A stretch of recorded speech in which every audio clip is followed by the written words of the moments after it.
श्री परमात्मने नमः। यथार्थ गीता, श्रीमद्भगवत गीता, अथ द्वादशोऽध्यायः। एकादश अध्याय के अंत में श्री कृष्ण ने बारंबार बल दिया था कि अर्जुन, मेरा यह स्वरूप जिसे तूने देखा तेरे सिवाय न पहले कभी देखा गया है और न भविष्य में कोई देख सकेगा।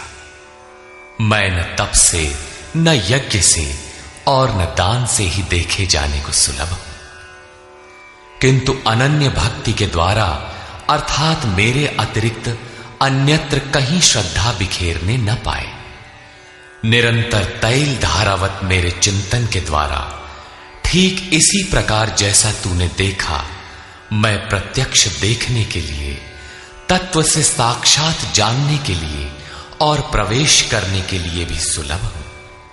अतः अर्जुन, तू निरंतर मेरा ही चिंतन कर, भक्त बन। अध्याय के अंत में उन्होंने कहा था, अर्जुन, तू मेरे ही द्वारा निर्धारित किए गए कर्म को कर, मत परमः, अपितु मेरे परायण होकर कर। अनन्य भक्ति ही उसकी प्राप्ति का माध्यम है। इस पर अर्जुन का प्रश्न स्वाभाविक था कि जो अव्यक्त अक्षर की उपासना करते हैं, इन दोनों में श्रेष्ठ कौन है? अर्जुन उवाच,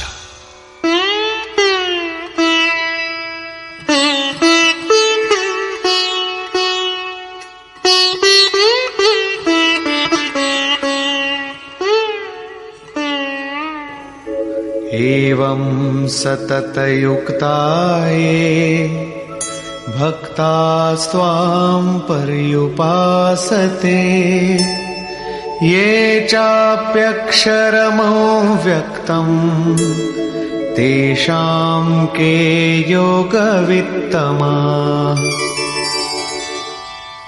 एवं अर्थात इस प्रकार जो अभी अभी आपने विधि बताई है, ठीक इसी विधि के अनुसार अनन्य भक्ति से आपकी शरण लेकर, आपसे निरंतर संयुक्त होकर आपको भली प्रकार उपासते हैं, और दूसरे जो आपकी शरण न लेकर स्वतंत्र रूप से अपने भरोसे उसी अक्षय और अव्यक्त स्वरूप की उपासना करते हैं जिसमें आप भी स्थित हैं, इन दोनों प्रकार के भक्तों में अधिक उत्तम योगवेत्ता कौन है?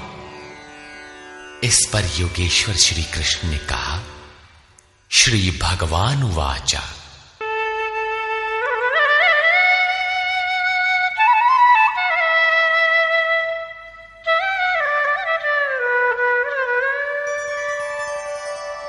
मय्यावेश्य मनो ये मां नित्ययुक्ता उपासते, श्रद्धया परयोपेता ते मे युक्ततमा मता। अर्जुन, मुझ में मन को एकाग्र करके निरंतर मुझसे संयुक्त हुए जो भक्तजन परम से संबंध रखने वाली श्रेष्ठ श्रद्धा से युक्त होकर मुझे भजते हैं, वे मुझे योगियों में भी अति उत्तम योगी मान्य हैं। ये त्वक्षरमनिर्देश्यम् अव्यक्तं पर्युपासते, सर्वत्र गमचिन्त्यं च कूटस्थमचलं ध्रुवम्, संयम्येन्द्रियग्रामं सर्वत्र समबुद्धयः, ते प्राप्नुवन्ति मामेव सर्वभूतहिते रताः। जो पुरुष इंद्रियों के समुदाय को भली प्रकार संयत करके मन बुद्धि के चिंतन से अत्यंत परे सर्वव्यापी अकथनीय स्वरूप सदा एक रस रहने वाले नित्य अचल अव्यक्त आकार रहित और अविनाशी ब्रह्म की उपासना करते हैं, संपूर्ण भूतों के हित में लगे हुए और सब में समान भाव वाले वे योगी भी मुझे ही प्राप्त होते हैं। ब्रह्म के उपर्युक्त विशेषण मुझसे भिन्न नहीं है, किंतु क्लेशोऽधिकतरस्तेषाम् अव्यक्तासक्तचेतसाम् अव्यक्ता हि गतिर्दुःखम् देहवद्भिरवाप्यते। उन अव्यक्त परमात्मा में आसक्त हुए चित्त वाले पुरुषों के साधन में क्लेश विशेष है, क्योंकि देहाभिमानियों से अव्यक्त विषयक गति दुखपूर्वक प्राप्त की जाती है। जब तक देह का भान है तब तक अव्यक्त की प्राप्ति दुष्कर है। योगेश्वर श्री कृष्ण सद्गुरु थे। अव्यक्त परमात्मा उनमें व्यक्त था। वे कहते हैं कि महापुरुष की शरण न लेकर जो साधक अपनी शक्ति समझते हुए आगे बढ़ता है कि मैं इस अवस्था में हूं, आगे इस अवस्था में जाऊंगा, मैं अपने ही अव्यक्त शरीर को प्राप्त होऊंगा, वो मेरा ही रूप होगा, मैं वही हूं। इस प्रकार सोचते प्राप्ति की प्रतीक्षा न करके अपने शरीर को ही सोहम कहने लगता है। यही इस मार्ग में सबसे बड़ी बाधा है। वो दुःखालियम अशाश्वतम में ही घूम फिर कर खड़ा हो जाता है। किंतु जो मेरी शरण लेकर चलता है वो ये तु सर्वाणि कर्माणि मयि सन्न्यस्य मत्पराः अनन्येनैव योगेन मां ध्यायन्त उपासते। जो मेरे परायण होकर संपूर्ण कर्मों अर्थात आराधना को मुझ में अर्पण करके अनन्य भाव से योग अर्थात आराधना प्रक्रिया के द्वारा निरंतर चिंतन करते हुए भजते हैं।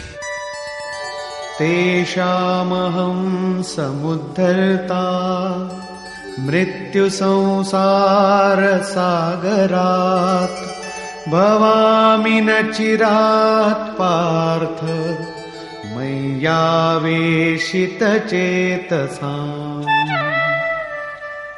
केवल मुझ में चित्त लगाने वाले उन भक्तों का मैं शीघ्र ही मृत्यु रूपी संसार से उद्धार करने वाला होता हूं। इस प्रकार चित्त लगाने की प्रेरणा और विधि पर योगेश्वर प्रकाश डालते हैं।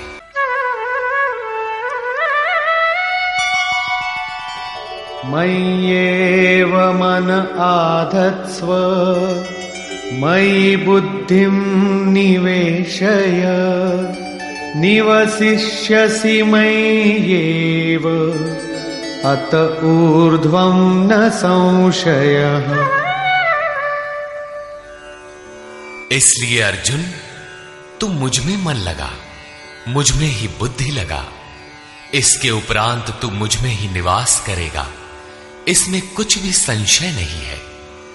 मन और बुद्धि भी न लगा सके तब, जैसा अर्जुन ने पीछे कहा भी था कि मन को रोकना तो मैं वायु की तरह दुष्कर समझता हूं। इस पर योगेश्वर श्री कृष्ण कहते हैं,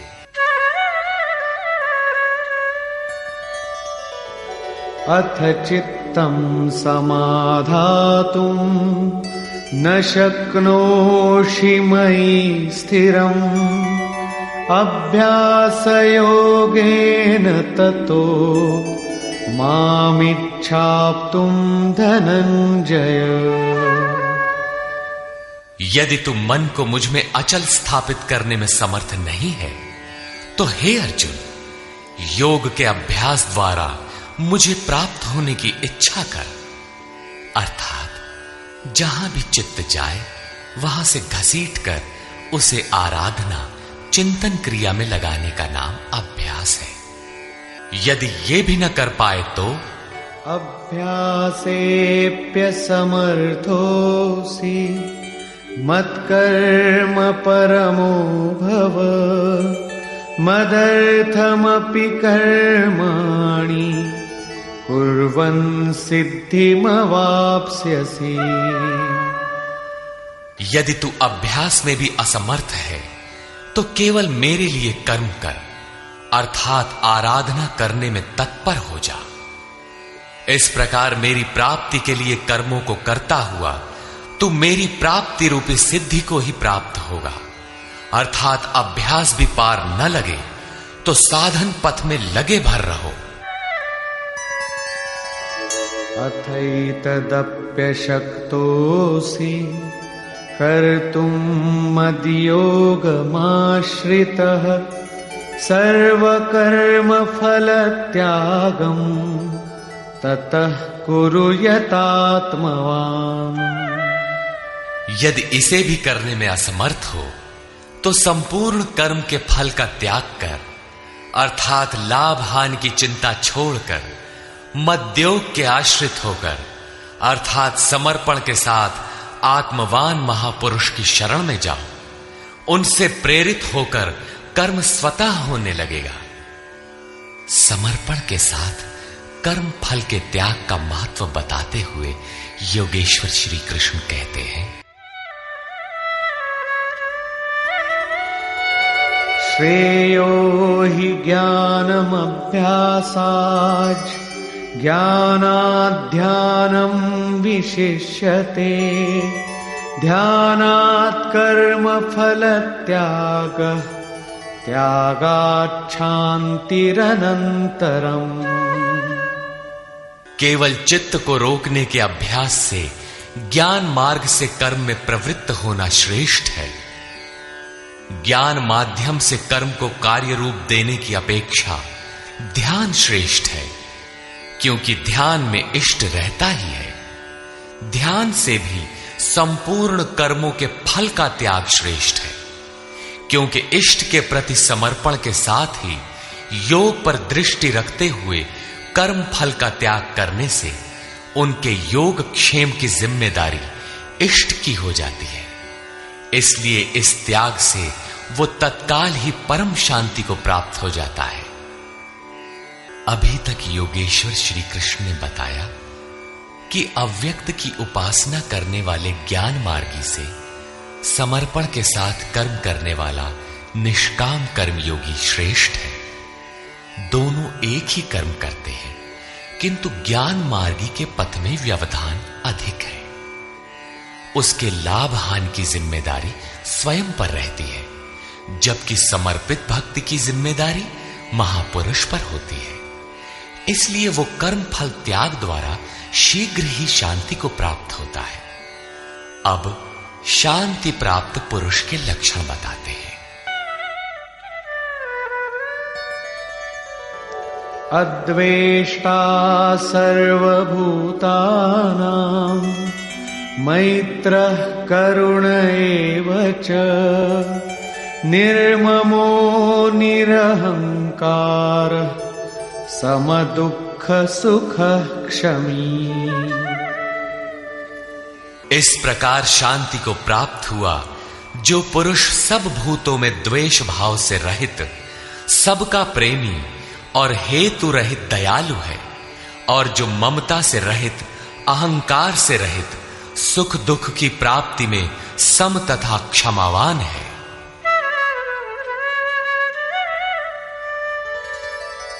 संतुष्टः सततं योगी यतात्मा दृढ़निश्चयः मय्यर्पितमनो बुद्धिः यो मद्भक्तः स मे प्रियः। जो निरंतर योग की पराकाष्ठा से संयुक्त है, लाभ तथा हानि में संतुष्ट है, मन तथा इंद्रियों सहित शरीर को वश में किए हुए है, दृढ़ निश्चय वाला है, वो मुझ में अर्पित मन बुद्धि वाला मेरा भक्त मुझे प्रिय है। यस्मान्नो द्विजते लोको लोकान्नो द्विजते च यः हर्षामर्षभयोद्वेगैर् मुक्तो यः स च मे प्रियः। जिससे कोई भी जीव उद्वेग को प्राप्त नहीं होता और जो स्वयं भी किसी जीव से उद्विग्न नहीं होता, हर्ष, संताप, भय और समस्त विक्षोभों से मुक्त है, वो भक्त मुझे प्रिय है। साधकों के लिए यह श्लोक अत्यंत उपयोगी है। उन्हें इस ढंग से रहना चाहिए कि उनके द्वारा किसी के मन को ठेस न लगे। इतना तो साधक कर सकता है, किंतु दूसरे लोग इस आचरण से नहीं चलेंगे। वे तो संसारी हैं ही, वे तो आग उगलेंगे, कुछ भी कहेंगे, किंतु पथिक को चाहिए कि अपने हृदय में उनके द्वारा अर्थात उनके आघातों से भी उथल पुथल न हो, चिंतन में सुरत लगी रहे, क्रम न टूटे। उदाहरण के लिए आप स्वयं सड़क पर नियमानुकूल बाएं से चल रहे हैं, कोई मदिरा पीकर चला आ रहा है, उससे बचना भी आपकी जिम्मेदारी है। अनपेक्ष शुचिर्दक्ष उदासीनो गतव्यथः सर्वारंभ परित्यागी यो मद्भक्तः स मे प्रियः। जो पुरुष आकांक्षाओं से रहित सर्वथा पवित्र है, दक्ष अर्थात आराधना का विशेषज्ञ है, अर्थात ऐसा नहीं कि चोरी करता हो तो दक्ष है। श्री कृष्ण के अनुसार कर्म एक ही है, नियत कर्म, आराधना, चिंतन, उसमें जो दक्ष है। जो पक्ष विपक्ष से परे है, दुखों से मुक्त है, सभी आरंभों का त्यागी, वो मेरा भक्त मुझे प्रिय है। करने योग्य कोई क्रिया उसके द्वारा आरंभ होने के लिए शेष नहीं रहती।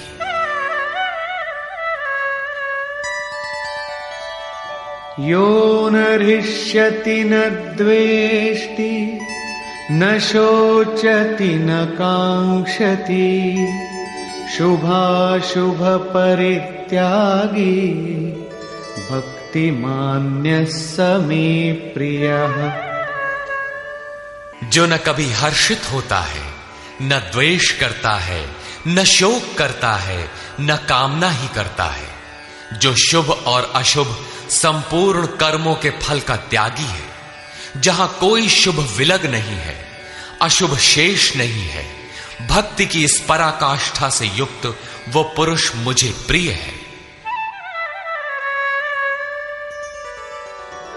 समः शत्रौ च मित्रे च तथा मानापमानयोः शीतोष्ण सुख दुःखेषु समः संग विवर्जितः। जो पुरुष शत्रु और मित्र में, मान तथा अपमान में सम है, जिसके अंतःकरण की वृत्तियां सर्वथा शांत हैं, जो सर्दी गर्मी सुख दुखादि द्वंद्वों में सम है और आसक्ति रहित है, तथा तुल्य निंदा स्तुतिर्मौनी संतुष्टो येन केनचित् अनिकेतः स्थिरमतिर् भक्तिमान मे प्रियो नरः। जो निंदा तथा स्तुति को समान समझने वाला है, मननशीलता की चरम सीमा पर पहुंचकर जिसकी मन सहित इंद्रियां शांत हो चुकी है, जिस किसी प्रकार शरीर निर्वाह होने में जो सदैव संतुष्ट है, जो अपने निवास स्थान में ममता से रहित है, भक्ति की पराकाष्ठा पर पहुंचा हुआ वो स्थिर बुद्धि वाला पुरुष मुझे प्रिय है।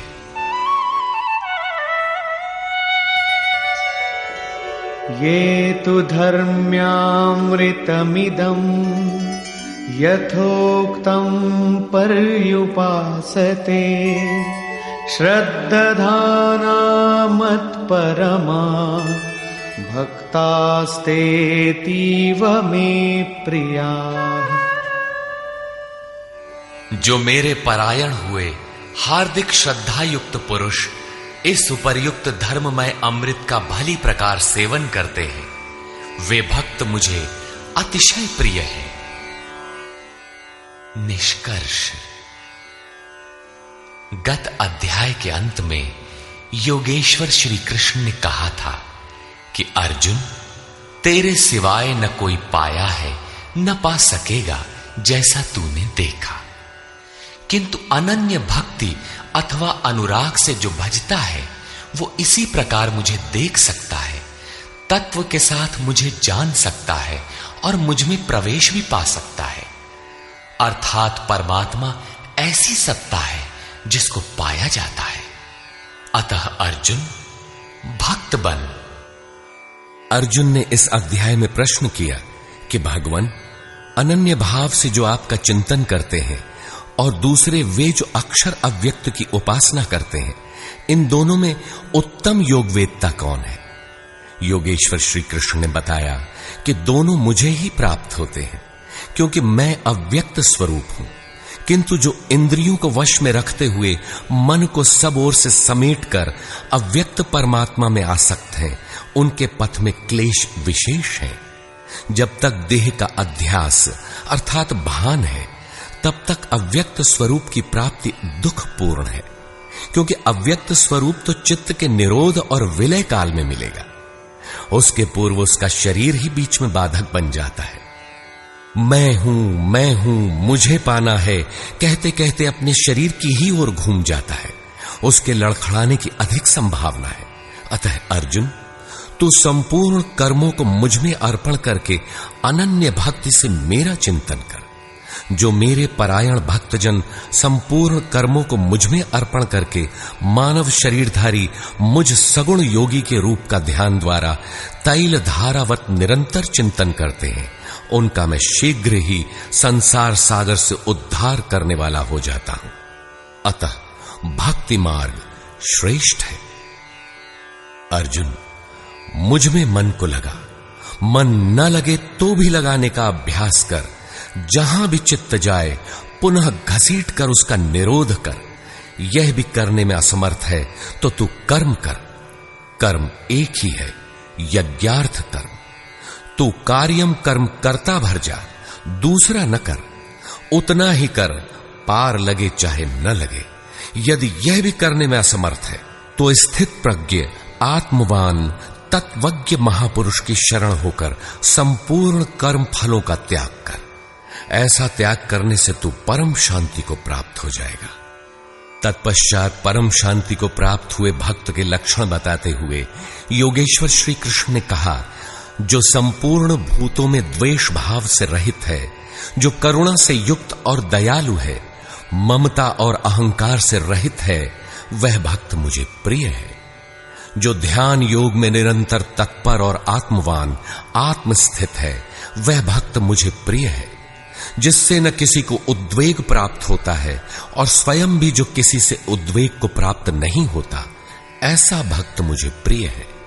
जो शुद्ध है, दक्ष है, व्यथाओं से उपराम है, सर्वारंभों को त्याग कर जिसने पार पा लिया है, ऐसा भक्त मुझे प्रिय है। संपूर्ण कामनाओं का त्यागी और शुभाशुभों का पार पाने वाला भक्त मुझे प्रिय है।